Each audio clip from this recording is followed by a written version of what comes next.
Verónica Mendoza, candidata a la presidencia por el partido Juntos por el Perú, atiende a las preguntas de 2021. Muy buenas noches, Verónica. Gracias por atendernos esta noche. Muy buenas noches, Mávila, y muchas gracias a ti y al canal por este espacio. No, al contrario, a usted por hacerse un espacio en la agenda, en una campaña que además va a ser bastante complicada por las condiciones en las que la vamos a enfrentar. Dicho sea de paso, estábamos revisando una última encuesta de Datum. Hay un primer lugar que ocupa el señor Forsyth y un segundo lugar que se disputan varios candidatos, entre ellos usted. Pero sin duda, al ser la candidata de la izquierda, digamos, o la única candidata con grandes posibilidades que tiene la izquierda, no digo que sea la única, pero la que tiene las mayores posibilidades, también hay una enorme preocupación en el sector empresarial del país, que sienten que usted podría ser una amenaza al sistema. En principio quería preguntarle por eso, porque cuando uno va por ahí preguntando y dice ¿qué es lo que pasaría si Verónica Mendoza se convierte en presidenta?, lo primero que nos dicen es, habría pánico en el empresariado. ¿Cómo maneja esa resistencia hacia la posibilidad de una candidata de izquierda como usted? Sí, Mávila, gracias por la pregunta. Efectivamente, somos conscientes del conjunto de prejuicios, estigmas, ¿no?, con los cuales nos han etiquetado, pero que nos toca desmontar, porque la nuestra, Mávila, es una candidatura pro inversión. Lo que queremos para el país es la reactivación y dinamización de la economía para poder recuperar los más de 3 millones de empleos que se han perdido en este contexto de pandemia. Y para eso necesitamos aumentar la inversión pública, como estamos planteando en nuestro programa de reactivación, en 2 puntos del PBI anuales, para poder promover un programa nacional de empleo masivo centrado en infraestructura urgente, en proyectos de inversión, en proyectos de ejecución rápida, para lo cual vamos a necesitar también de la intervención del sector privado. Entonces, somos más bien los más interesados en que se reactive y se dinamice la economía con inversión del Estado, pero también del sector privado. Claro. La diferencia quizás es que nosotros lo que planteamos es establecer reglas de juego claras, un Estado que pueda planificar, organizar el desarrollo nacional para que no tengamos proyectos de inversión que se definen bajo la mesa, como ocurría, por ejemplo, con el Club de la Construcción, sino en el marco de un proyecto de desarrollo nacional y un plan nacional de infraestructura, ¿no?, con inversiones priorizadas en función de lo que necesita la gente y no en función de los arreglos corruptos o bajo la mesa con ciertos sectores empresariales. Usted propone una política macro expansiva, con un aumento fuerte del gasto público. Sin embargo, aquí viene una reflexión. En 2020 el PBI ha caído en más de 12% aproximadamente. Como consecuencia tenemos una gran cifra de desempleo que usted acaba de reconocer. Las empresas han tributado menos,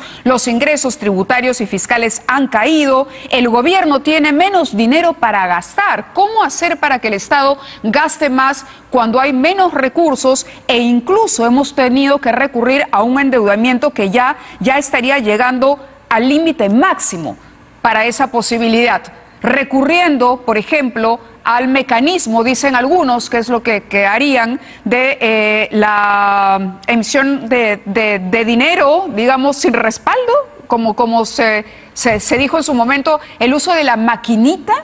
¿Cómo harían ustedes para tener más dinero como Estado, para que el Estado invierta más cuando todo se ha retraído?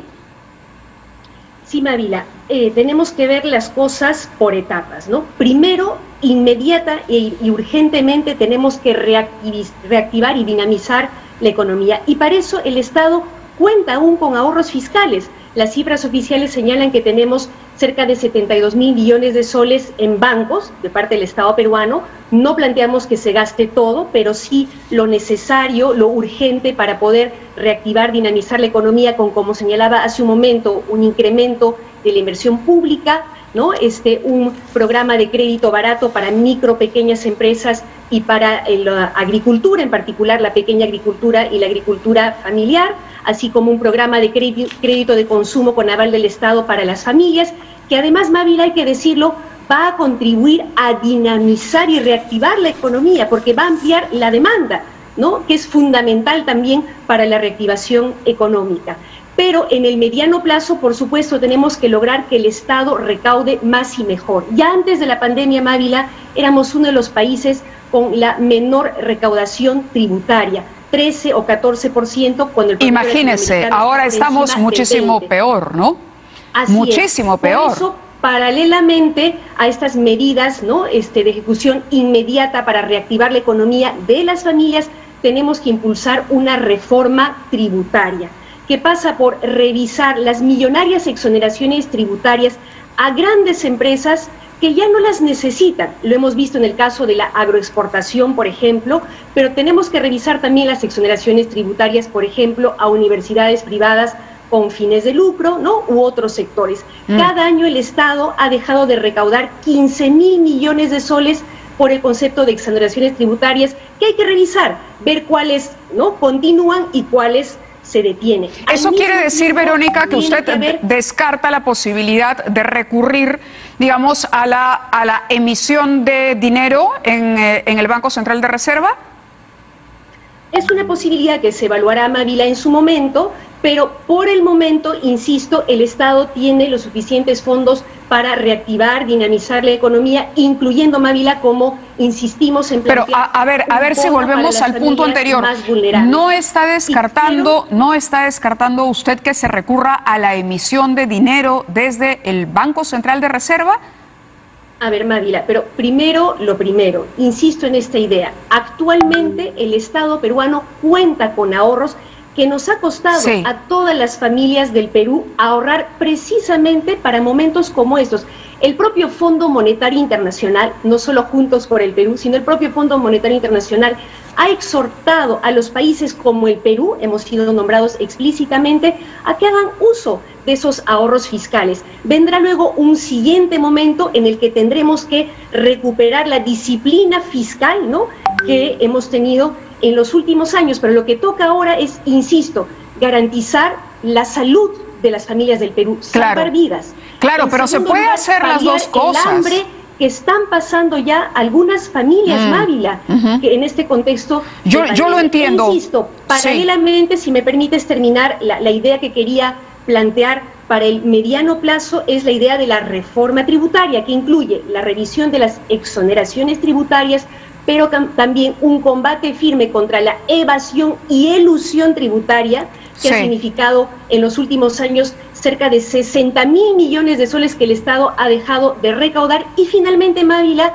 creemos que es importante en este contexto que por lo menos una vez de manera extraordinaria los multimillonarios del país puedan contribuir con un impuesto a las grandes fortunas solidario para poder contribuir a salir de esta crisis económica. Ahora, usted entenderá que combatir la elusión no es lo mismo que subir impuestos en una situación de crisis. Y para concretar o para centrar mejor la respuesta, y yo misma la interrogante que le planteaba con respecto al BCR, ¿usted respetará la autonomía que tiene el Banco Central de Reserva y usted descartaría o todavía nos dejaría abierta la posibilidad de recurrir a este pedido para emitir billetes como ocurrió durante el desastroso gobierno del señor García a finales de los 80, en la segunda mitad de la década de los 80? No le entendí muy bien, o quisiera que usted fuera muy precisa en esto porque ya conocemos las consecuencias de una emisión de esa naturaleza, hiperinflación, en fin, situaciones que han llevado a países en América Latina a crisis de las que todavía no salen, como Venezuela y Argentina, por ejemplo, por mencionarles solo dos de los tantos países que han recurrido a estas estrategias poco recomendables. Mávila, por eso ahora, como en el 2016, nosotros siempre hemos planteado el manejo de una política fiscal responsable, ¿no? Lo que estamos planteando ahora está dentro del marco de lo posible, no estamos planteando vaciar todos los ahorros del Estado, sino usar lo estrictamente necesario para salvar vidas y para que las familias del Perú no pasen hambre. Esto es además de la estrategia que se está empleando en otros países del mundo y de la región, donde se han entregado, por ejemplo, ya 5, 6 o hasta 7 bonos para las familias que más lo necesitan. Aquí en el país apenas vamos en un segundo bono que no se termina de entregar y tenemos ya miles de familias que están empezando a pasar hambre. Seguramente, Mávila, tú como nosotros en Juntos por el Perú conocerás de las decenas de miles de ollas comunes y comedores populares que se han abierto en el transcurso de este último año, que hoy por hoy están con la angustia de si van a poder sostener este esfuerzo y que necesitan entonces de un apoyo del Estado para poder seguir garantizando la alimentación de miles de familias. Yo lo entiendo, pero usted sabe que 22% de estos beneficiarios además claro, son niños menores de 5 años. Claro, pero la alimentación en esta etapa de su vida es fundamental. Yo lo sé y créame que en eso estamos completamente de acuerdo. El gran problema que se plantea ante esta dificultad de atender las necesidades de la población es ¿cómo lo hacemos? El Estado no ha demostrado ser el mejor administrador de los recursos. Hemos visto en los últimos años, en los gobiernos regionales también, algunos de ellos, bajo autoridades de izquierda militante, un muy mal manejo de los presupuestos públicos. El problema no ha sido si tenemos dinero o no, el problema ha sido la distribución, la inversión y la corrupción que no ha permitido que el dinero del Estado se utilice de la mejor manera. Entonces, yo volvía al punto de inicio. ¿Es usted una enemiga de la inversión privada? ¿Qué papel le concede en el desarrollo y en el progreso de los países? Y la pregunta que le hacía también, ¿respetará usted la autonomía del Banco Central de Reserva y las recomendaciones que tenga a bien hacer el señor Julio Velarde, quien lo presida mañana más adelante? Mávila, como te lo he respondido cada vez que me has hecho esta pregunta, por supuesto que vamos a respetar la autonomía del Banco Central de Reserva y por supuesto que necesitamos de la inversión privada. Nosotros no somos enemigos de la inversión privada, todo lo contrario, somos amigos de las inversiones responsables, no corruptas, que precisamente se verán beneficiadas de un eventual gobierno como el nuestro, que les pondrá reglas de juego claras, que establecerá planes en los cuales se priorizará las inversiones más necesarias y urgentes para la gente, de tal manera que los inversionistas podrán tener la predictibilidad que necesitan para hacer sus inversiones, eso sí, respetando el medio ambiente, respetando los derechos laborales, y no evadiendo ni eludiendo impuestos como hacen muchas grandes empresas, recurriendo a paraísos fiscales, o a la judicialización de sus deudas tributarias para no pagar lo que tienen que pagar. Entonces, lo que nosotros queremos es poner reglas de juego claras, y eso sí también, Mávila, poner freno a los abusos y sí combatir la lógica oligopólica que creo que le hace daño al mercado y a la competencia. Y te quiero poner un ejemplo muy concreto. En el sistema bancario tenemos 4 grandes bancos que concentran el 80% de este mercado. Nosotros creemos que se debería permitir ampliar la competencia para que no sean solo estos 4 grandes bancos que finalmente se terminan poniendo de acuerdo, cobrando las comisiones que les da la gana y las tasas de interés que les da la gana, que terminan siendo de las más altas en la región.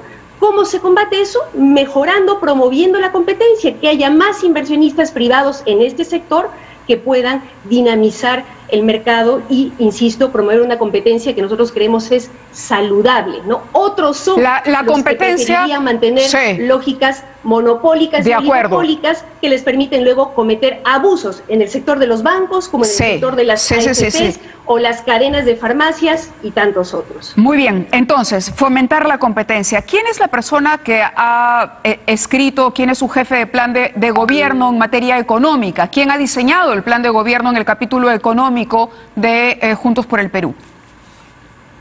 Mávila, quiero aprovechar para agradecer a decenas de profesionales, técnicos que han contribuido a la construcción de nuestro plan de gobierno en diálogo además con distintos sectores de la ciudadanía.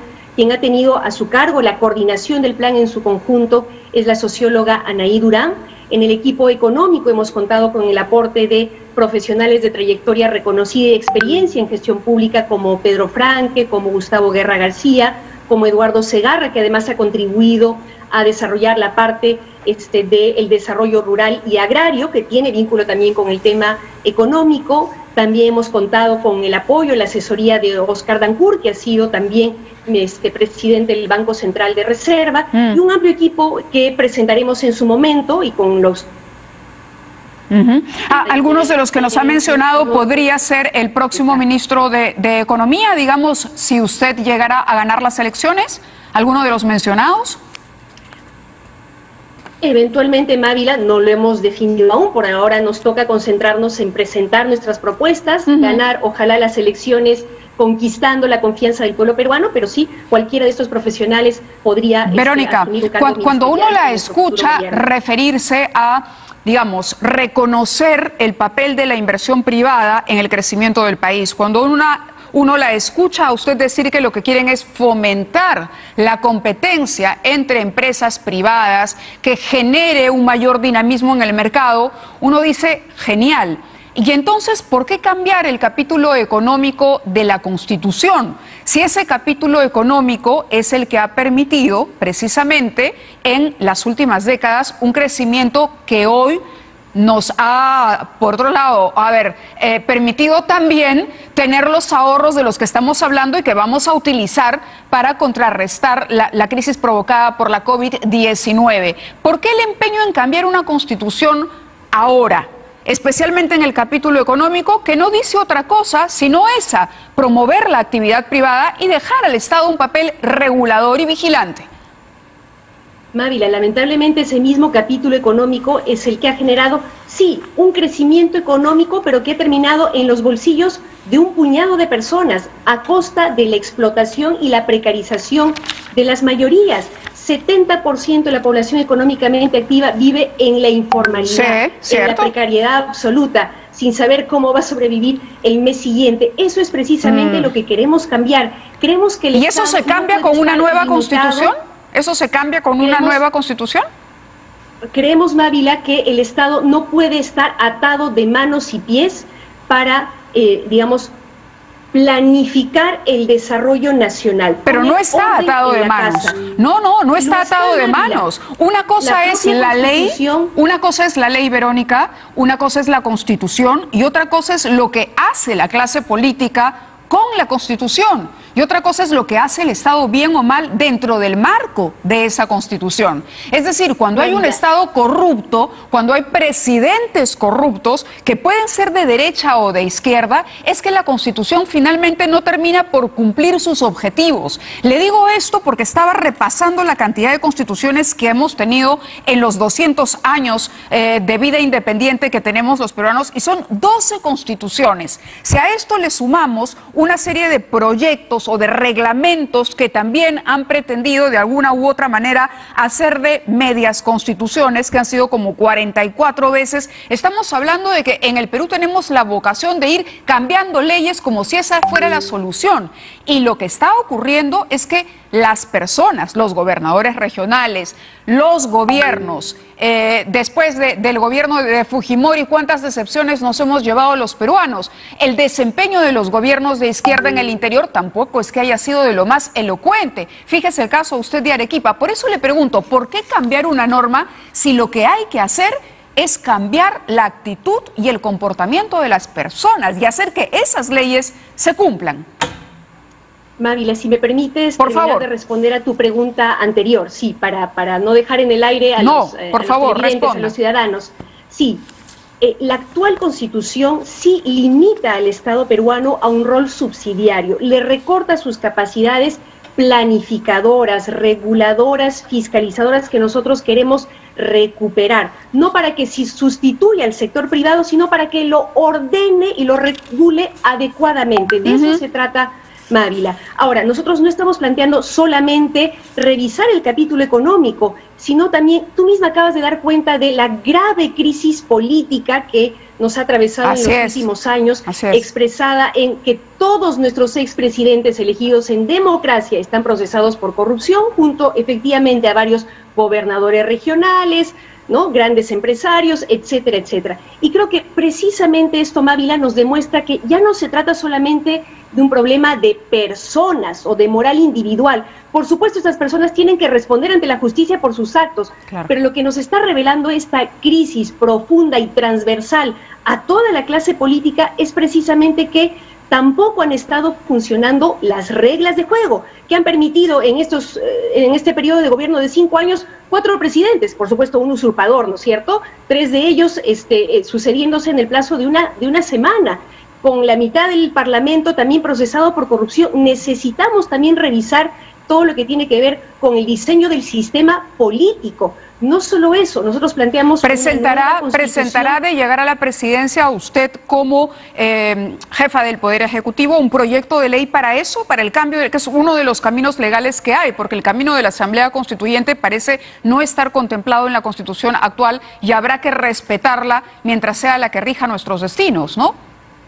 Sí, Mávila, para terminar, nosotros planteamos también que en un nuevo pacto social, porque eso es una nueva constitución, se pueda establecer con claridad que la salud, la educación no son negocios que el sector privado tiene que resolver sola y únicamente, sino que el Estado tiene que garantizar como derechos, restituir derechos que fueron borrados de la Constitución del 93, como el derecho a la vivienda, que simplemente en la actual Constitución no existe, e incluir nuevos derechos como el acceso universal a Internet, que se ha vuelto fundamental en estos nuevos tiempos. Pero lo importante, Mávila, es que nuestro planteamiento no es imponer una Constitución según nos indique nuestra imaginación, sino consultarle al pueblo peruano, para que sea el pueblo peruano el que democrática y soberanamente decida si quiere o no una nueva Constitución. Por eso nuestro planteamiento de que este 11 de abril, junto a las elecciones para el futuro gobierno y parlamento, en una segunda urna se le consulte al pueblo peruano si quiere o no una nueva Constitución. Ese debe ser el primer paso, tiene que ser el pueblo peruano el que decida, no yo, Mávila, ni tú, ni las grandes empresas, sino el pueblo. Esa es la esencia de la democracia. Sí, le entiendo. Una última pregunta que no puedo dejar de hacerle en esta primera entrevista, de varias que vamos a tener, porque es interesante y no podemos abarcar lamentablemente todos los temas en un espacio tan reducido como el que manejamos. El tema del deslinde con el señor Maduro, la señora Bachelet, que es socialista de formación y en principio ha deslindado con la dictadura de Maduro. ¿Por qué no es capaz Verónica Mendoza de hacer un deslinde con este gobierno venezolano hasta ahora? ¿O podría hacerlo hoy, aprovechando esta primera conversación con nosotros? Mávila, hace mucho tiempo ya nosotros nos hemos desmarcado, hemos señalado con claridad que se trata de un régimen dictatorial y por eso mismo en muchas oportunidades también hemos aclarado que de ninguna manera nosotros pretendemos copiar o calcar el modelo venezolano ni ningún otro, dicho sea de paso. Lo que queremos más bien es instituir un proyecto 100% peruano, hecho a medida de nuestras necesidades, de nuestras potencialidades para el Perú y desde el Perú. Ese es nuestro planteamiento. ¿Cómo se define? ¿Socialista o comunista? Mávila, nosotros nos definimos como un proyecto de la gente y para la gente, el que pretende instaurar una segunda y definitiva independencia de la mano del pueblo. ¿No es comunista entonces? ¿No es una persona socialista? Excluidas a las mayorías. Mávila, mira, creo que las etiquetas no ayudan, lamentablemente hay un nivel de estigmatización. Por eso le pregunto, precisamente, ¿no? Para que usted tenga la oportunidad de decir, yo, Verónica Mendoza, no soy la comunista que todos me han etiquetado, no calzo en la etiqueta que me han puesto. ¿Usted podría decirnos eso?